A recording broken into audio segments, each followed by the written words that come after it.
13 দিনের বিরতি শেষে বিকেলে ফের বসছে ত্রয়োদশ জাতীয় সংসদের অধিবেশন, যা চলবে আগামী 30 এপ্রিল পর্যন্ত। সংসদ ভবন থেকে এই বিষয়ে বিস্তারিত জেনে নিব। আশিকিন প্রিন্স আমার সঙ্গে যুক্ত হয়েছেন। প্রিন্স, একটু বিস্তারিত জানাবেন আজকের অধিবেশনের বিষয়ে। নগদ নিয়ে এলো হার না মানা হার অফার।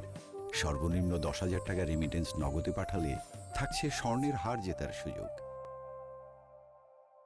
তানভীর, অন্তর্বর্তী সরকারের আমলে 133টি অধ্যাদেশ জারি করা হয়েছিল। তো এই অধ্যাদেশগুলো এরই মধ্যে সংসদে উপস্থাপন করা হয়েছে ত্রয়োদশ সংসদের প্রথম অধিবেশনের প্রথম দিনেই, এবং ওই দিনই একটি বিশেষ কমিটি গঠন করে দেওয়া হয়েছে স্পিকারের পক্ষ থেকে।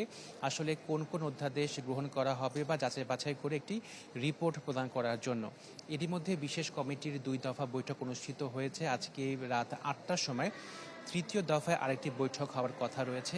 কিছুক্ষণ আগে কমিটির সভাপতি সংসদ সদস্য জয়নুল আবেদিন তিনি আমাদের সাথে কথা বলেছেন এবং তিনি বলেছেন যে আজকেই সেই কমিটির শেষ বৈঠক কিনা তা এখনই বলা যাচ্ছে না। যখন আলোচনা শুরু হবে, আলোচনার প্রেক্ষিতে বলা যাবে যে আজকে শেষ বৈঠকটি হবে কিনা।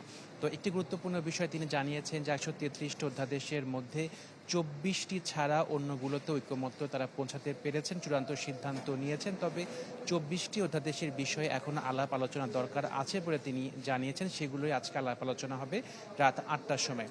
আরেকটি বিষয় যে বেশ কয়েকদিন বিরতির পরে আজকে সংসদ অধিবেশনের কার্যক্রম আবারও শুরু হচ্ছে। বিকেল 3টায় এই কার্যক্রমটি শুরু হবে, যেখানে প্রশ্নোত্তর পর্ব রয়েছে, জনগুরুত্বপূর্ণ নোটিশের আছে এবং নোটিশের বিষয়ে আলোচনার বিষয় আছে। একই সঙ্গে আজকে রাষ্ট্রপতির ভাষণের উপরে সাধারণ আলোচনা রয়েছে।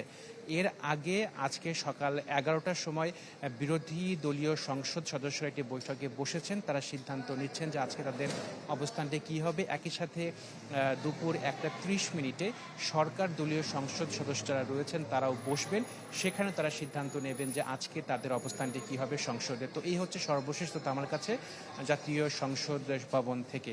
প্রিন্স, ধন্যবাদ আপনাকে সঙ্গে যুক্ত হওয়ার জন্য। আশিকিন প্রিন্স যুক্ত হয়েছিলেন সংসদ ভবন প্রাঙ্গণ থেকে।